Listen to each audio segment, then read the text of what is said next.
the 80s slasher librarian.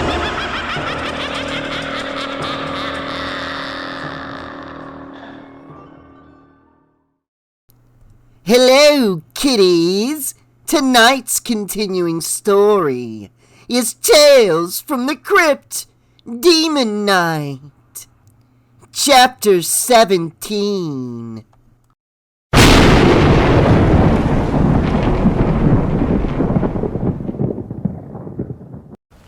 The search for Danny Long was over in less than 2 minutes.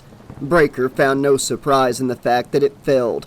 It was just another notch in the salesman's pistol, and he had carved many notches there over the years. Neither Uncle Willie nor Geraldine were back yet, another cause for concern. He went to the door and looked out. Still no demons and no Willie or Geraldine. Just as he was drawing back, the door of Geraldine's room wafted slowly open and she came out. A rush of relief charged through his veins. With Geraldine dead, the whole war was lost. If she were truly supposed to be the next keeper of the key. For all he knew, it might well be Martell or even Irene. His duties had not come with the instruction manual.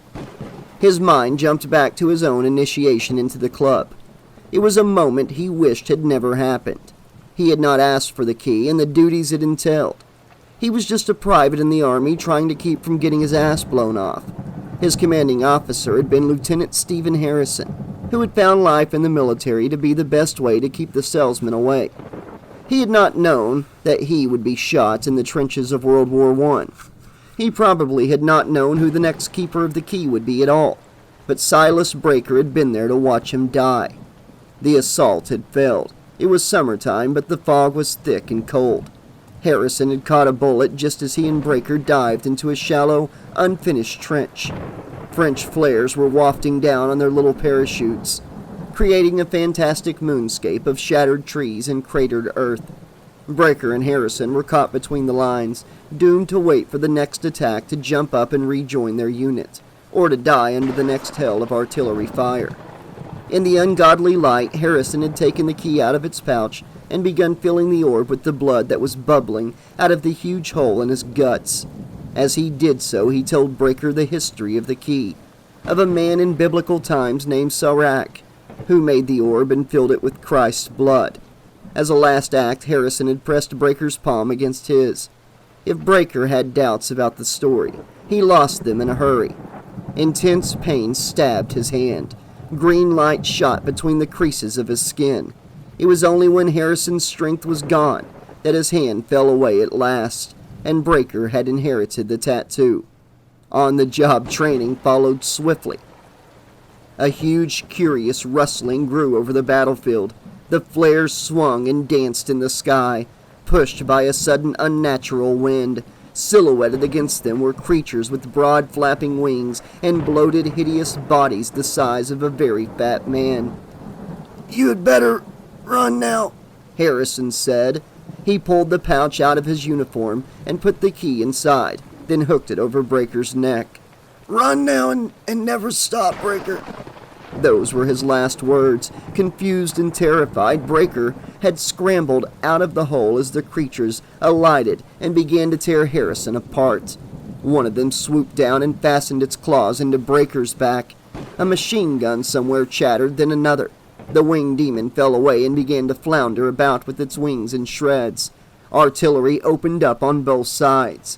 The war kicked back into full swing, and in the chaos, Breaker made it back to his own lines. What a happy ending. Breaker had never been so surprised to be alive.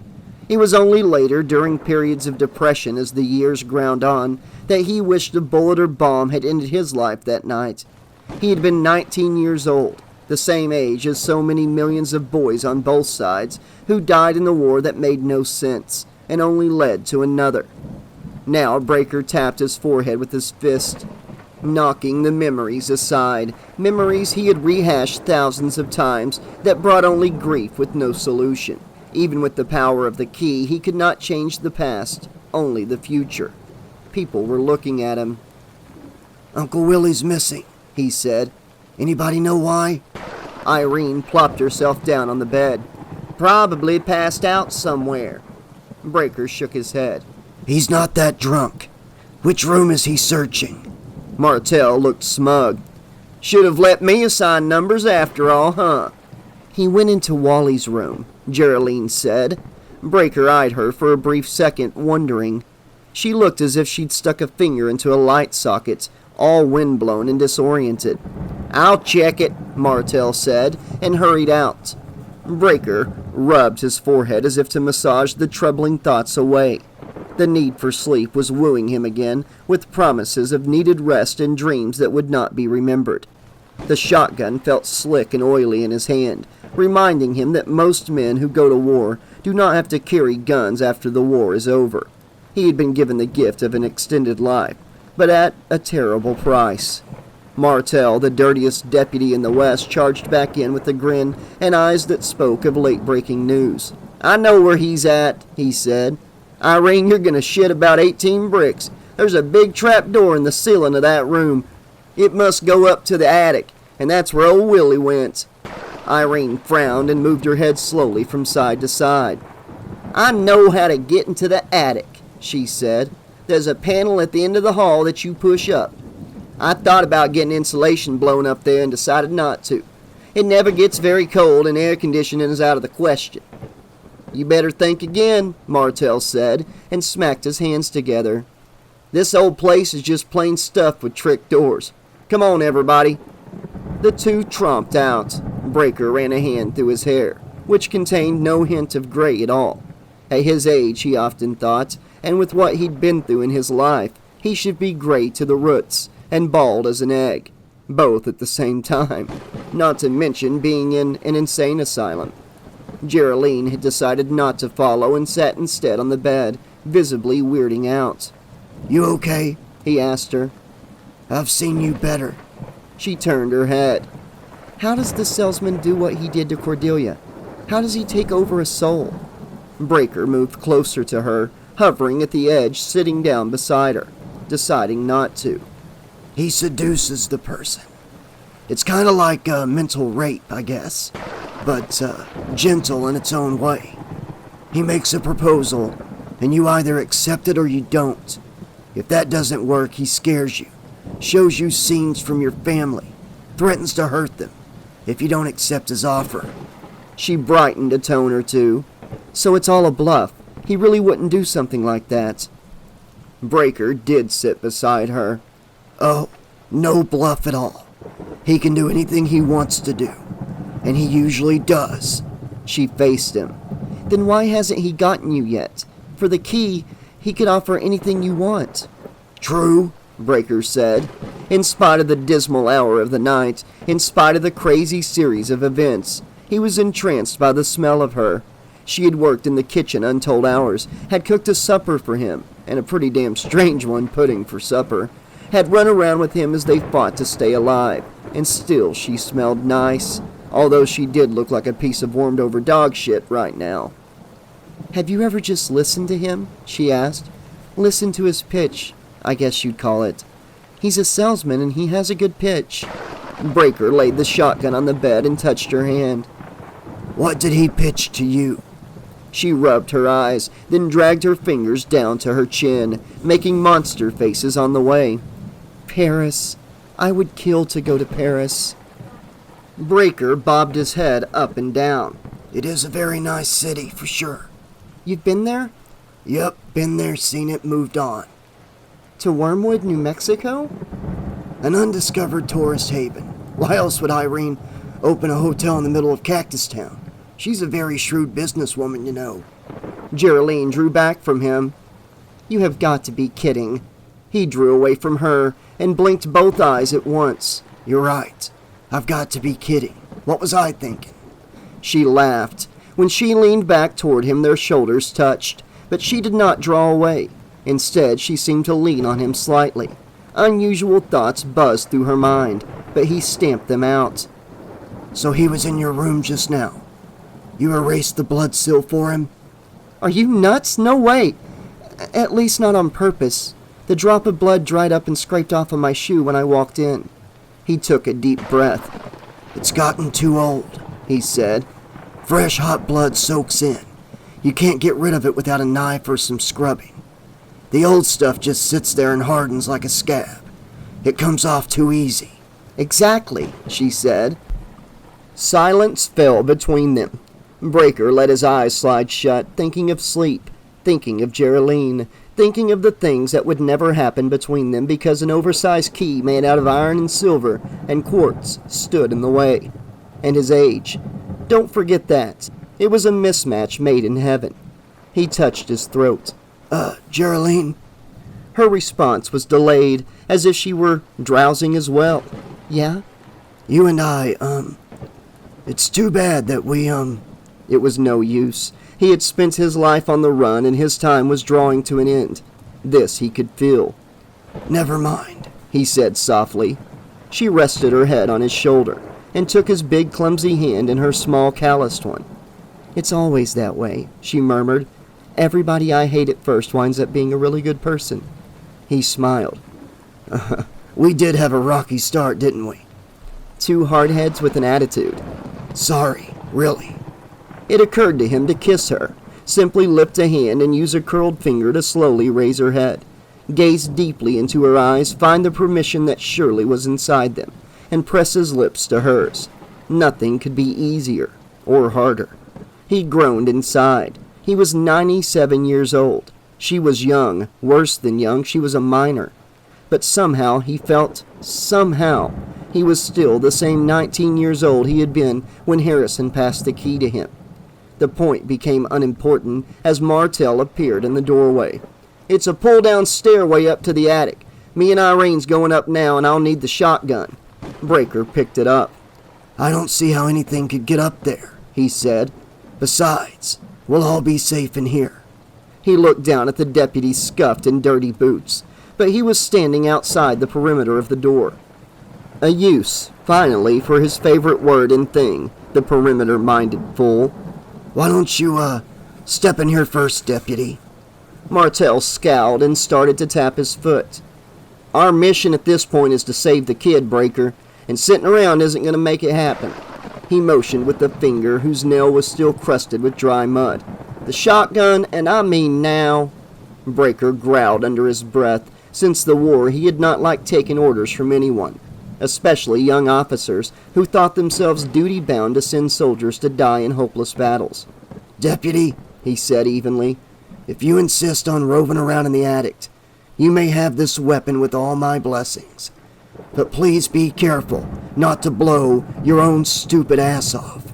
Now come in and get it yourself." Martell stepped inside, chuckling into his own throat. "Mister," he said as he pulled the shotgun into his hands, "you can forget the easy treatment in my official police report. From this point on, consider yourself a wanted man." He stalked away, grabbed the edge of the door, and slammed it hard on the way out. Breaker hung his head and shook it. "Dipshit," he said softly. "Such a small world. So many dipshits. At least he made it through the door without sizzling." "Actually," Geraldine said, "he's better than most cops. Stupider, but better." Breaker could only shrug. "I wonder if Danny made it back to his mom and dad," she said. She was silent for a time, then sighed and touched her forehead. "What am I thinking? They're no better than the guys in the cheap rubber monster suits." Breaker raised his head. "Huh?" "The demons. At first I thought they were just some jerks in costumes. Then I realized they were actors in costumes. Things became so real I decided they were demons in fake costumes. Eventually, though, I had to recognize the truth." "It does take a while." "It does. Now I realize what they really are. Has-been TV stars from the 70s, criminals never booked by Dano on Hawaii Five-0, unloved passengers on the Love Boat, ugly girls who never made it to Charlie's Angels. That's the daytime shows they piped in for us to watch in prison." He found himself on the verge of laughing. His life had been hell. This night was hell. Geraldine looked like hell just now, and so did he. About 8 minutes ago, he had laughed like a hyena when Martell broke all the jars of jelly and preserves on the floor in his attempt to keep the trap door to the basement closed. Now Martell was about to investigate the attic, armed with the gun that was probably empty, an attitude that was overblown, and a burning desire to be a hero. He would not make it much farther into the night. Geraldine stood up. I'm gonna see what all the whoop-de-doo's really about. Maybe Danny got up into the attic somehow. Breaker eyed her. Do you really think so? She rubbed her face again. Not really, but it's better than sitting around while he's out there all alone. Breaker stood up as well. You're right. As long as I've got the key, you and I should be safe enough. He patted the pouch under his shirt. Let the others check the attic. You and I can check other places. But there's something you need to be ready for. She spread her hands. Try me. If we find Danny, and he's most likely going to be dead, are you going to be able to deal with that? She took a breath. I think I can. Tonight I've had to deal with all kinds of horrible things. Okay then, he said and took her arm. Let's do it.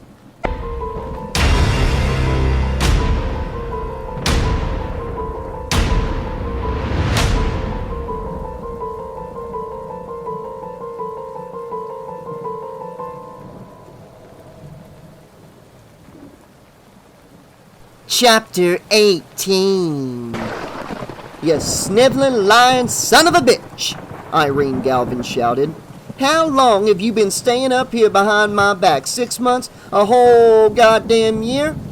Willie shot to his feet. He had only drunk about half the bottle of Thunderbird, and here she was ready to ruin the rest of the night. The hammering rain that had sounded so pleasant as he sat among the mailbags now sounded like a hell of firing squad bullets. This is the first time I was ever up here, he bleated.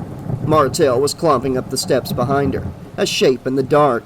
What's old Willie gone and done now? He asked Irene. And geez, this ain't no attic. She ignored him. So I reckon you just shit that bottle of booze, eh? How the hell did you find out about this place? 'Twas Wally Enfield that told me, he said. Nosy little pecker. She took a step toward him, reaching out. He jerked the bottle closer to his chest, knowing that she would do as women have done all through the centuries, dump out his booze. In his mind, that was alcohol abuse of the most sinister kind. Instead, she poked at the mailbags. Why, holy hula hoops, she breathed. Bob, where the hell did that flashlight go? Dunno, Martell said. Well, go find it. I think there's a side to Wally Enfield that none of us knew about. He failed to move, fidgeting instead. Going deaf, deputy? Well, he said, I'm kind of in charge of this mission now, so I'll be giving the orders. I am an officer of the law, you know. I am the police here. Officer this, she said, and Willie did not need a singing telegram to inform him which finger she was exercising. Now move it! He shuffled unhappily around and tromped downward, muttering things. I haven't been up in this old belfry for years, she said, turning to Willie. Wally had all his posters covering the fold-down, and I figured he didn't know it was here. She poked at the bag some more. The post office was right. He was stealing that mail. Willie kept silent, taking advantage of the moment to sneak a drink. Crazy little shit. Give me some of that. She plucked the bottle out of his hands. Rather than dump it overboard, though, she plugged it in and sucked on it. Willie felt genuine pity for her. If this was her first experience with Thunder Chicken, it wasn't as deadly as Aquanet, but close. She lowered the bottle. That brings back some damn memories right there. My late husband used to mix this with root beer. She smacked her lips and went for more. Willie's stomach jumped with fright. For the first time in months, he felt ill. Martell was back, this time preceded by a sharp white beam of light. Had it stuck in my holster the whole time, he said. Must have put it there while we were running out of the basement. Funny, huh? Funny. Irene gave Willie his bottle back. Okay, Beavis, let's see what we've got. He fanned the light around. It showed several things. A small wooden floor white with pigeon shit, dirty canvas mailbags heaped all over each other, sparkling rain dripping off the steeple overhead, piles of empty envelopes, discarded letters, and junk mail. That son of a bitch, Irene murmured. The whole time he was reading the town's mail. More than just this town, Martell said. The flashlight was shaking in his hand. This is a federal offense, people. This is FBI material. Irene shoved some bags aside. Wally's dead, so don't shit your pants. What the hell is this? She dragged an army green canvas bag into the light. Things inside poked in odd directions. Things clanked. Stenciled on the sides were black letters. G.I. Joe's Army Navy Surplus. More light, she said, and untied the drawstring.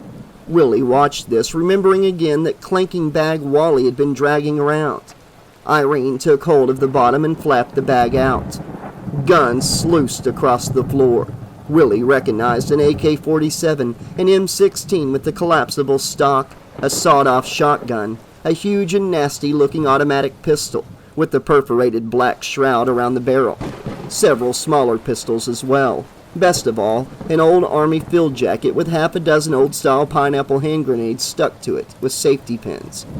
Well, what do you suppose? Irene said wonderingly. The post office, Martell said. He was going to take out the post office in Junction City. Irene wagged her head. Mad as a hatter he was. Gonna show Cordelia the depth of his love, I guess. Martell kicked at the bag. No ammo? All these guns and no ammo. Irene nodded. That's Welly Enfield for you. A day late and $1 short. Shit, Martell prodded the bags with the business end of his shotgun. Nothing but mail. One thing's for sure, he said and went into a squat. Wally's better off dead. He put the flashlight on the floor and scooped up the field jacket. Grunting and straining, he put it on. Irene snorted. His arm stuck out 6 inches below the sleeves. Zipping it would be impossible. He tore one of the grenades off and handed it to Willie. Know how to operate these? Willie shrugged. I've seen 1 billion war movies.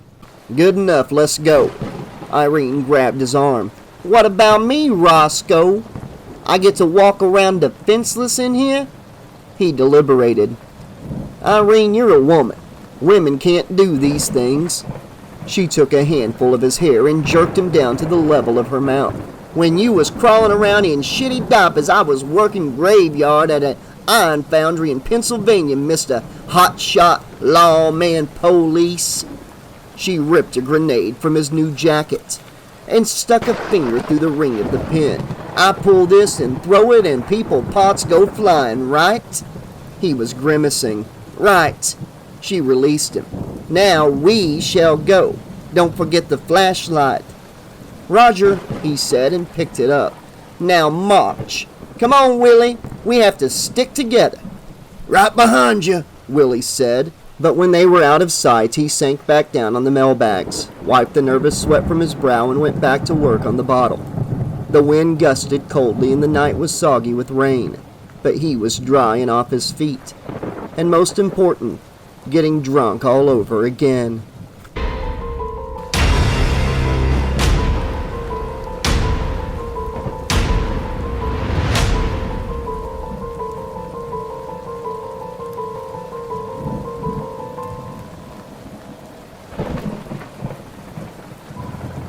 Despite the general view that Roach was dead, he was far from it. He was, in fact, feeling better right now than he had felt since the whole nasty night started. Doing the bumpo grindo on Cordelia had been fun, except for the fact that she had been a flabby bitch who thought men adored her, and who in reality had been old enough to be his grandmother, by the way he reckoned it. He was feeling good because he was smarter than Breaker, and on top of being smarter, he was slicker than Breaker, as evidenced by the fact that Roach now had the key, and Breaker had it not. During the push and shove confrontation in the room, during which that dumb fuck deputy Martell had performed like a trained sill, Roach had executed a quick presto changeo. As he careened into Breaker, he swapped him his key for a substitute item that Roach certainly would not need anymore. In the pouch there now resided, instead of Breaker's dopey key, a surprise that would do no more damage to the salesman or his revolting cronies than a powder puff. Too bad Roach wouldn't be there to see the expression on his bitch face. At this moment he was standing at the front door, with wind and traces of rain whipping through the doorway. He did not know how to get in touch with the salesman, but figured it wouldn't take long for the news to leak out that a powwow was in order. As he had came out of the room upstairs like a suicidal maniac, he had not been suicidal at all. He had seen what the key did to those stupid-looking, slow-moving rejects from a horror show. With it in his hand, he had pretty much stabbed his way through to the stairway. As they clawed his shirt and tore it from his body, he wondered if even the key was no match for these clowns. But they had suddenly begun to fall away like a flock of crows scared out of a cornfield. The salesman knew which side of his toast to butter, and had somehow called them off by means unknown. Telepathy, mind control. Roach didn't care if the message had come to them via Pony Express. All he knew was that they had vanished. Now he stuck his head out the doorway. Yo, salesman, he called out. You out there? No response. Roach tried holding the key out like a beacon. Salesman, I got what you want here. Still nothing.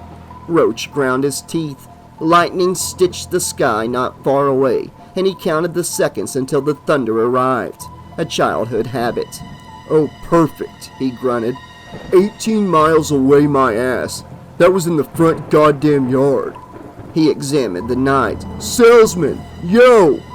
Two demons lurched out of nowhere and stopped at the door.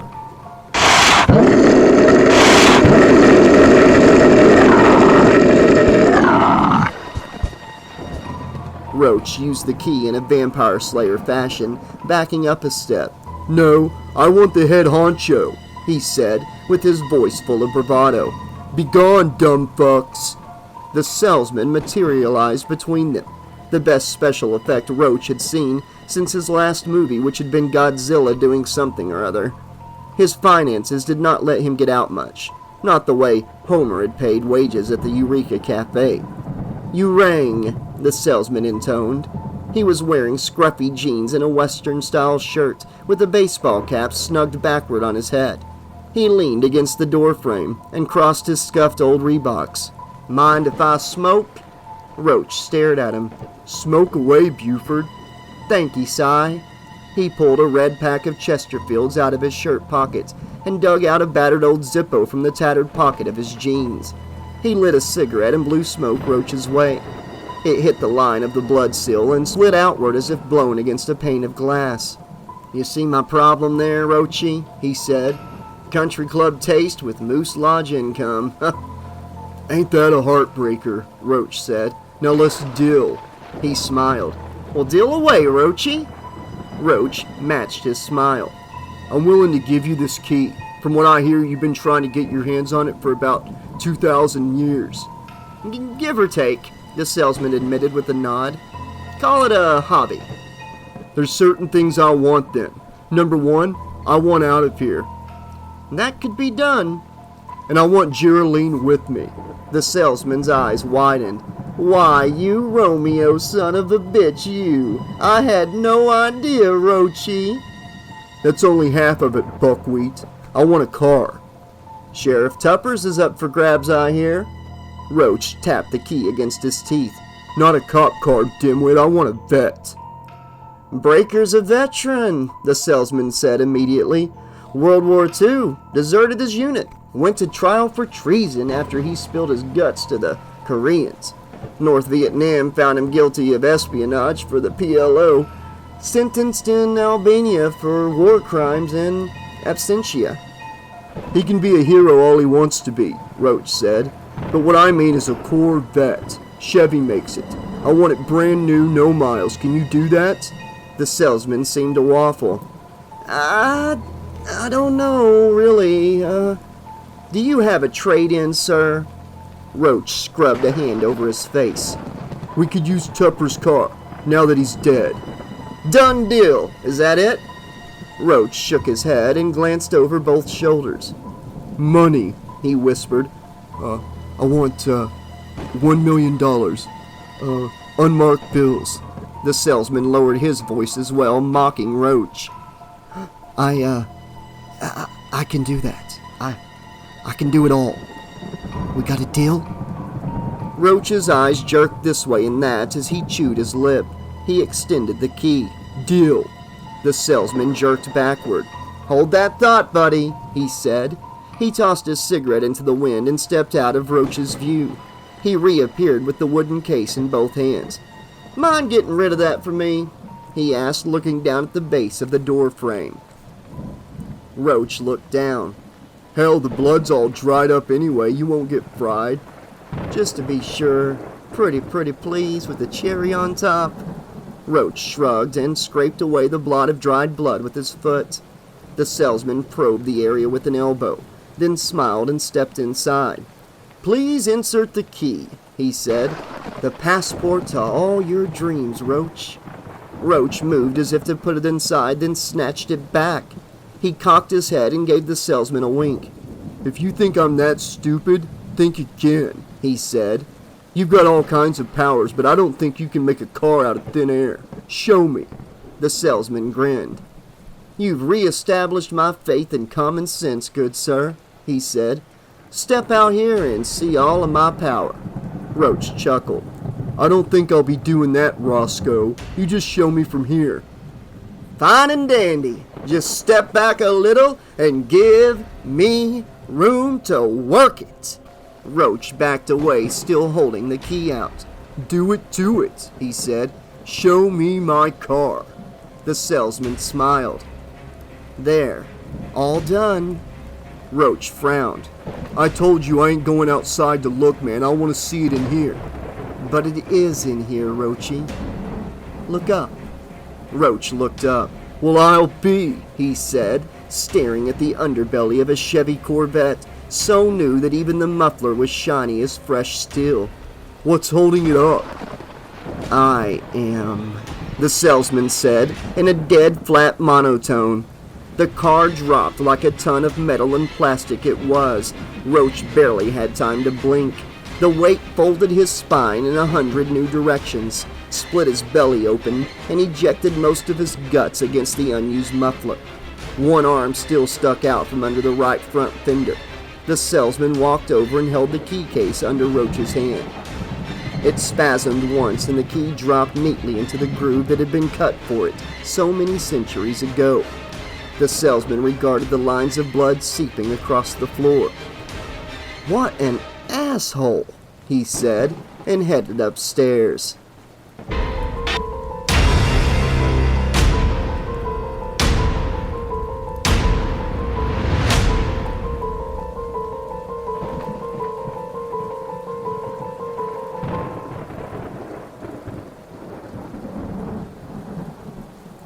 Chapter 19. Wallace Pickerford Gimli had barely settled himself among the mailbags when things got strange again. He had not known that bagged mail could be arranged into such good padding, and was thinking this while eyeing the remaining 4 inches of thunder chicken in the bottle, when something soft lightly struck his cheek and caught his attention. He frowned and touched his face, came across something wispy lying across his shoulder, and followed its length down to the floor of the belfry. He picked up the strange object and stuck it under his eyes. A little roll of thin pink paper. Confetti. Light burst alive all around him. Music shot out of nowhere. Lively tunes from the 40s. Guy Lombardo, Benny Goodman, big band numbers he had not heard in decades. Willie sat up straighter and jerked his head around, trying to pinpoint the source, his eyes wide and uneasy. Something touched his knee. He jerked as if bee-stung, then softened. A beautiful woman in a drab green USO uniform was kneeling on the floor. She flattened both hands on his knee and perched her chin on her knuckles. "Won't this war ever end?" she asked plaintively, staring out into the night. "The boys have been gone so very long, and I'm so afraid of Hitler." He was about to tell her the war had ended 50 years ago, and she could shut her yap, when 2 more women came alive behind him and leaned over to tickle his ears. The scent of perfume rose up to compete with the gustling wind. "We've missed you, Willie," both of them crooned in unison. "A good man is hard to find." He was about to tell them a hard man is better to find, when yet another woman appeared. He nearly dropped his bottle. There was a lot of her and not much that wasn't covered, save for a wide silver ribbon running from her shoulder to her waist that proclaimed her Miss Nude USA 1995. "Willie!" she cried. "Willie!" He was trying to think of something to say when someone nudged him. He jerked around and was looking at a waiter, wearing a ruffled white shirt and a black bow tie. "Shall I remove that from you, sir?" he asked, indicating the bottle of T-Bird with a look of distaste marring his features. "We do have house rules, you know." Willie was about to protest, knowing full well that the DTs did all kinds of crazy things to a man, but never yet had bought the next drink. When a huge voice blasted out of the air, the waiter snatched the bottle away and vanished. "Drinks are on my tab tonight," the voice bellowed. Willie avoided the coronary by concentrating on the direction of the voice. It was the salesman. He was perched on the roof with the spotlight casting a circle around him, apparently the star of this unusual show. In one hand he held a clarinet, in the other a microphone. "Willie, baby!" he roared, and shot to his feet. How his shiny shoes avoided sliding him down the rain-slick shingles, Willie could not imagine, except that in DTs people did all kinds of inventive things. "Got one for you, Willie," he said, grinning and nodding to an audience that did not seem to be there. "There are these two traveling salesmen, see, and their car breaks down out in the middle of nowhere. So they walk to the nearest farmhouse, see, and oh, what the hell? Salesman jokes. Everybody's heard 'em. How about this one? A horse walks into a bar. The bartender hands it a beer and says, 'So, why the long face?'" A snare drum snapped off stage. A cymbal was struck and immediately muted. "I got 1,000,000 of them!" the salesman howled. "Check this out! Did you hear about the Mexican identical twins? No? You couldn't tell one from the other! Am I killing you yet?" Uncle Willie burped, feeling nauseous again. Or this, hear about the religious chicken that joined a monastery? Yeah, he wanted to be a friar, get it? The drum got slapped, the cymbal got hit and muted. Willie groaned. Hey, waiter!" the salesman hollered, waving a finger. "Get that man the best in the house, the best! Hear me?" The waiter made a reappearance, this time holding a chromed bucket of ice with a bottle poking out. "Will this do, sir?" he asked, bending low to show it. "It is the finest liqueur we offer." Willie pulled it out of the ice. There was no label, no cork, no screw cap, no nothing. He raised it to his nose and took a whiff. It was not Thunderbird. Anything that was not Thunderbird was better than Thunderbird. "Mind if I take a sip?" Willie asked. "Take all you want," the waiter said. Willie tipped the bottle back. Cool liquid slid down his throat. Not quite yet available to his taste buds, the aroma not quite yet in his sinuses, where true liquor tasting sessions were held. He heard the salesman laugh, heard the snare drum snap and the cymbal crash. "Wait till I tell you the one about the town drunk who finally took his last drink," the salesman said, suddenly serious, suddenly as grim as a surgeon, stalking down a corridor with bad news for the family. "Just wait until I do."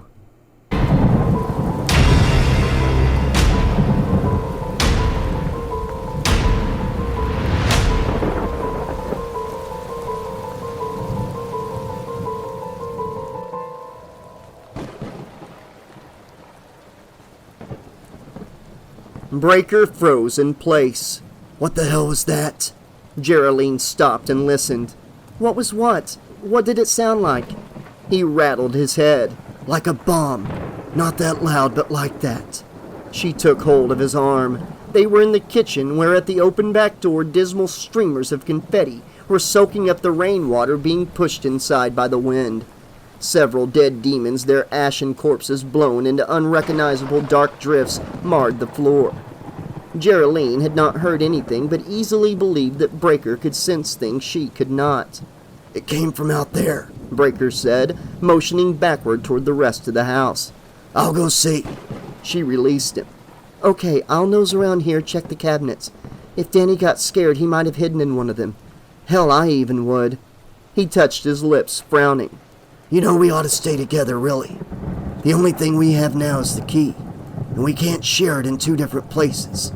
Geraldine took his arm again and hugged it. "I'm so glad you said that, Silas. I am sick of being alone." He looked at her with his face registering more changes than she could keep track of. Intuition hit her. or maybe just a realization. You've been nothing but Breaker for a long, long time, haven't you? Not many people nowadays call you Silas? He put on a smile. Sometimes I forget I have that name. But at a time, back when I was young, it was common to use names that aren't popular now.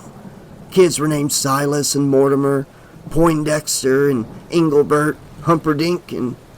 Don't bullshit me, she said. Nobody got named Mortimer. Exposed at last, you got me, he said, and hung his head. I had my name legally changed from Mortimer to Engelbert Humperdinck, I sure did. But now, I must operate under the alias of Silas. The name isn't really Breaker, it's Fracture. She chuckled. This fatigue is giving us the giggles, Engelbert. Let's go see what that noise was that you heard. They turned and pushed through the steel bat-wing doors together, smiles evaporating instantly at the sight of Sheriff Tupper's body. It was over this way, he said, aiming her toward the parlor. Sounded like a... Geraldine did not scream when she saw what was left of Roach. Breaker was grateful for that. The pile of meat stood no more than 8 inches tall, with shattered links of bone sticking out like birthday candles. His eyes had popped out and rolled a remarkable distance away, almost to the TV. Shiny white discs that had been his spine had been squirted about like hockey pucks. Out of his soupy remains, 2 perfectly good arms stuck out. Geraldine spun and pressed her face into Breaker's chest. Jesus, she whispered. How could he get like that? Don't know for sure, Breaker said. Something fell on him, looks like. They turned away from the mess. Danny's dead, she said. I know it for sure now. Yeah, let's go back and find the others. Hide in the room until daybreak. She nodded wordlessly. They plodded up the stairway, no longer touching, their faces drawn. In Breaker's room were only 4 walls, a bed, a smashed dresser, no people. They must be in the attic, Geraldine said, but I don't know how quiet things are. We need to regroup. Breaker motioned toward the door. Martell said there was a stairway in Wally's old room. We can holler up at him. She tweezed his sleeve between 2 fingers and followed him across the hall, cutting wide in front of her own door and the little bit of Paris inside. In Wally's room, Breaker led the way up the crude stairway, slowing as he reached the top. He looked back at her.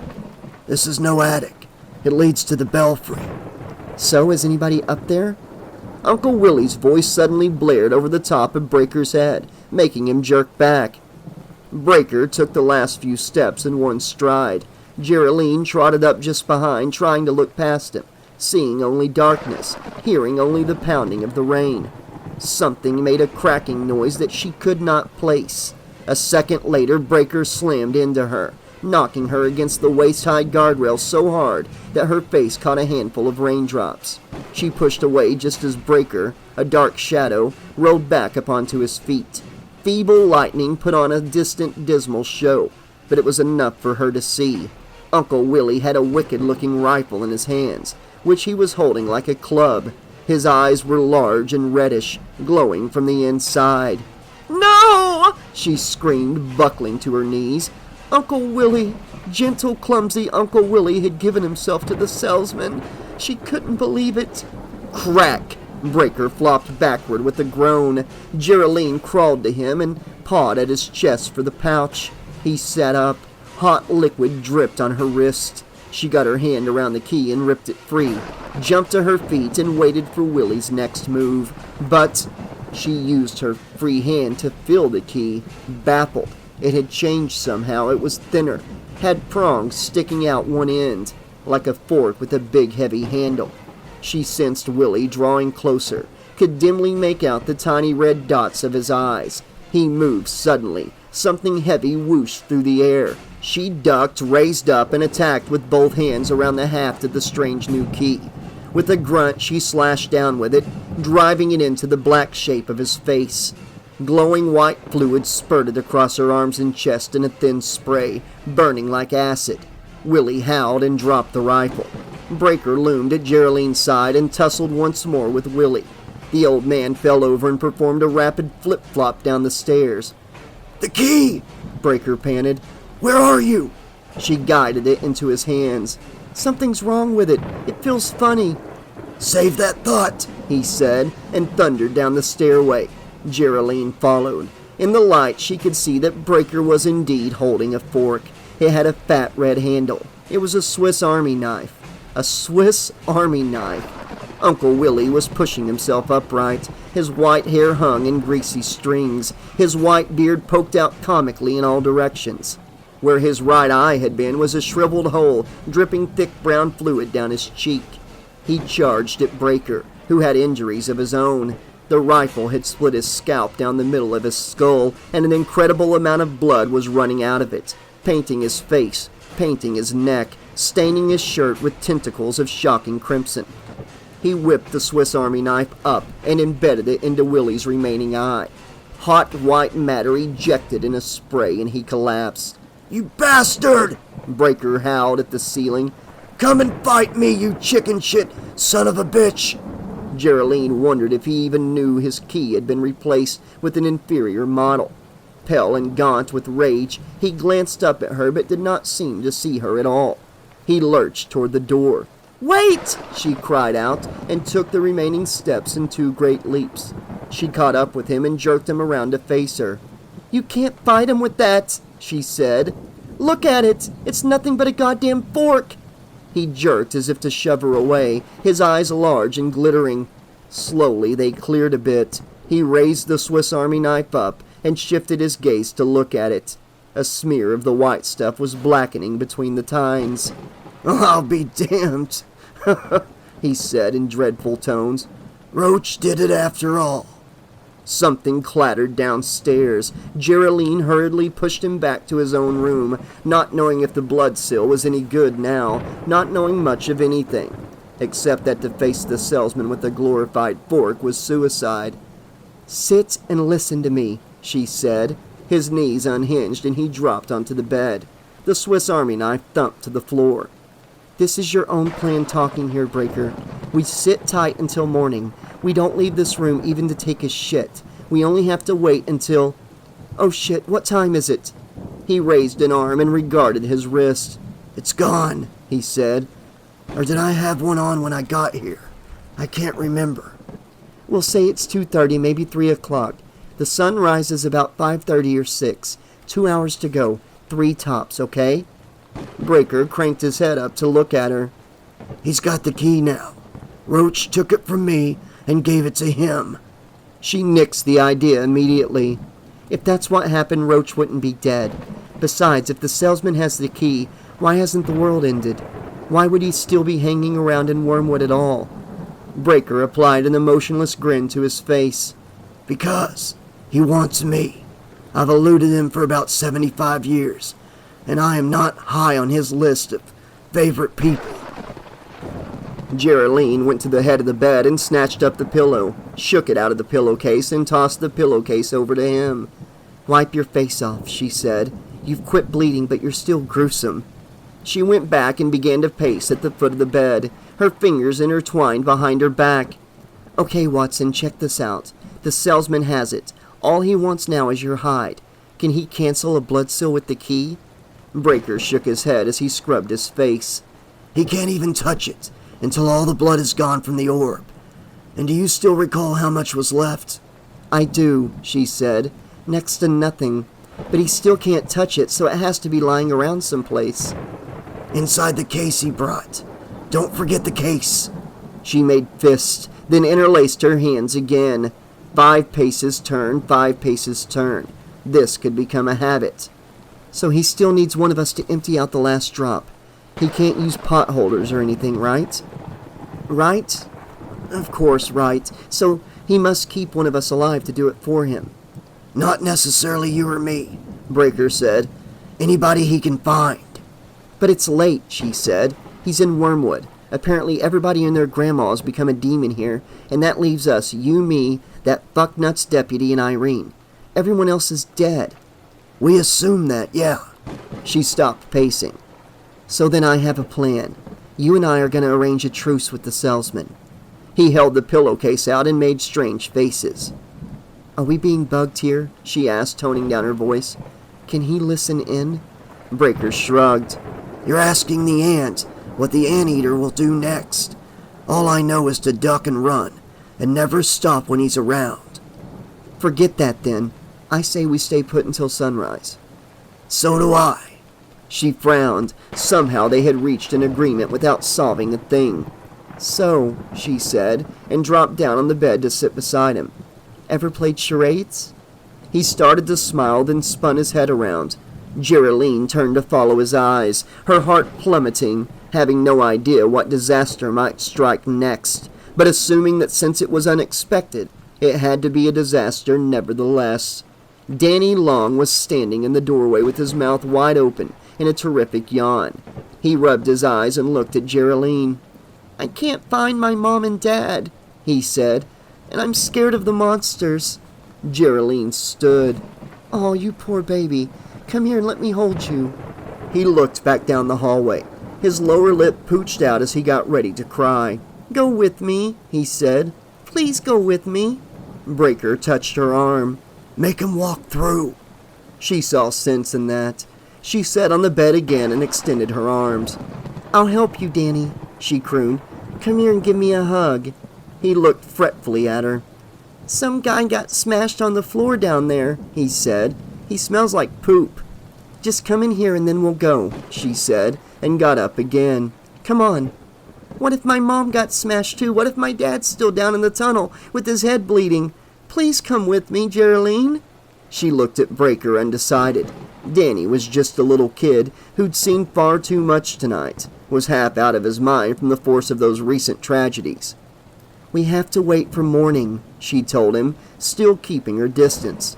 Come stay with us in here. He gave her a long, tearful look, turned his head to look at the stairway, and took a faltering step.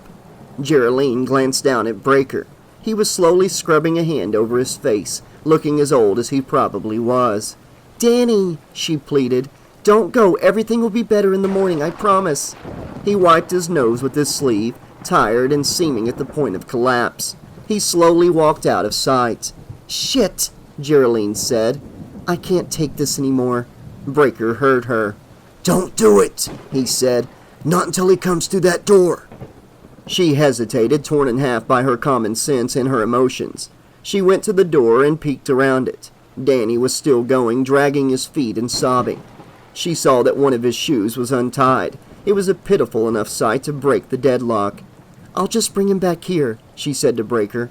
Nothing can happen. He shook his head, then bent down and fished the Swiss Army knife off the floor. He held it out to her. If he turns on you, he said, stab out his eyes. You have to do it fast and without feeling, and then run. Can you do that? She accepted it.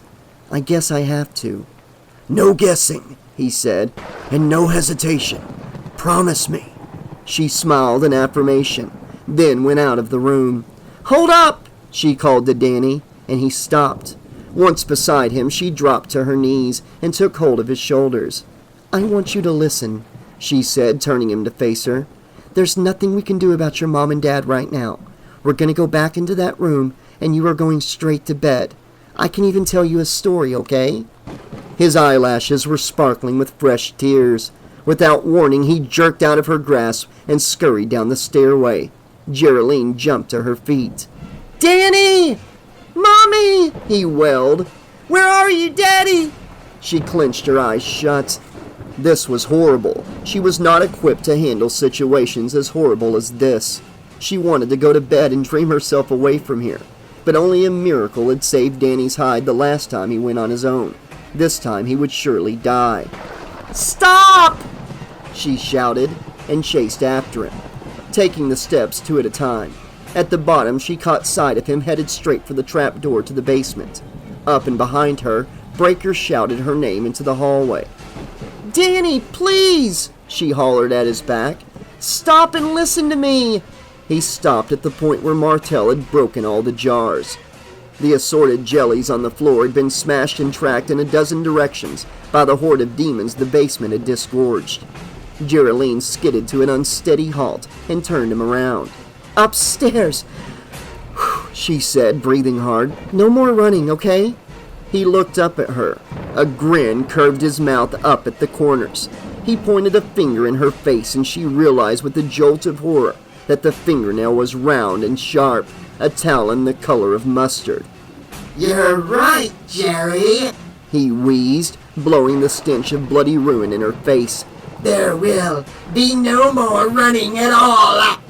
She started to turn with a shout for Breaker already forming inside of her lungs when she saw that she and Danny were no longer alone. Meet my new pals. Danny chortled. Too bad we don't have time for introductions. She felt her mind graying out. No introductions were needed in this sudden ring of demons.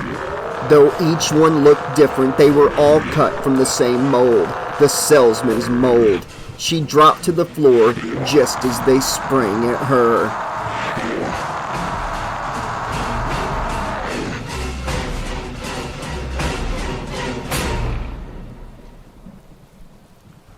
Okay, Slashaholics, this has been chapters 17, 18, and 19 of Tales from the Crypt, Demon Night. Anyways, really enjoyed these chapters. Really quite different than the movie. Spoiler warnings if you haven't seen the movie. You know what? I don't even know. Okay, if you don't want the movie spoiled, I'm gonna start spoiling it in like 3 seconds here. But the book's different, so I have no idea what's about to happen, even though I've seen the movie.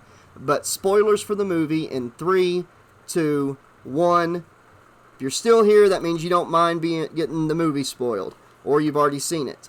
So yeah, big differences here. Danny didn't get possessed by a comic book, at least we didn't see that happen. Roach did not die the way he died in the movie. You know, have at it, you know. Well, you ain't such a bad guy. Well, you ain't that bad yourself, you know. And the whole salesman popping out the sponge for him to clean it up with, and then Roach saying, "I'm going home, I got hemorrhoids," or whatever. Way different here in the book, but I still enjoyed it. I loved, the way that Roach would act towards the salesman would act that way back to him. We didn't get the long hard one or whatever for the drink for old Willie, but we did get a very funny scene, I think, with the salesman and Willie there, and it was very sinister at the end, you know. When the salesman got all serious and stuff. You know, he'd been telling jokes. He's like, "Have I told you the one about the guy that took his last drink?" Love that line. I love the movie more, but I'm really enjoying this book, even though I'm loving the different take on the story. But yeah, what a way to leave the book tonight. There's only one upload left. The conclusion of this book will be the next upload I do on the channel. And I'm sorry to leave you guys hanging here with Geraldine being attacked by a whole ring of demons. But that's how the chapter ended, unfortunately. But I'll be back very soon for us to get that conclusion. I also really enjoyed the scene with Breaker, remembering the night that he became the protector of the key. And about how the demons hit the battlefield and stuff, and someone shot one of the demons down in World War I. That was pretty cool imagery. Not sure what I think of him wanting to diddle Geraldine as a minor, but it's whatever. Geraldine should have known better than to go out in the hallway, but you know, if she hadn't done that, or if she had jerked the kid into the room, there wouldn't be a story to tell, so I get it. That's why people do dumb stuff in horror movies all the time. But yeah, I'm really enjoying this story. I really enjoyed Irene telling off Uncle Willie and Martell up in the attic, you know. I'm wondering what they're up to right now, because in the movie, if you're here still listening, that means you don't care about it being spoiled or you've already seen it. Remember, because I warned you. In the movie, at this point, she's already had her arm cut off, and the salesman tried to offer it to her, and she like sticks her stub up, he's all like, she sticks her stump up at him. And he's all like, "Is that you shaking my hand?" She's like, "No, it's me. That's me giving you the finger," you know. And then her and Martell end up hugging and killing a bunch of demons by pulling the pins on the grenades. But that's the one thing they kept, you know, in the movie was, Wally Enfield wanting to go postal on the post office, and he had all those weapons and the grenades. And here we are. Irene and Martell have them. We don't know what they're up to, but I have a feeling it might be going the way of the movie. But yeah, I'll be back probably tomorrow with the final installment of this book. Hope you all have enjoyed this book so far. I can't wait to see how the ending is compared to the ending of the movie. Until then, this has been your friendly neighborhood 80s slasher librarian saying, sorry for leaving you on a cliffhanger. Thanks for listening. Pleasant dreams. And I'll see you real soon.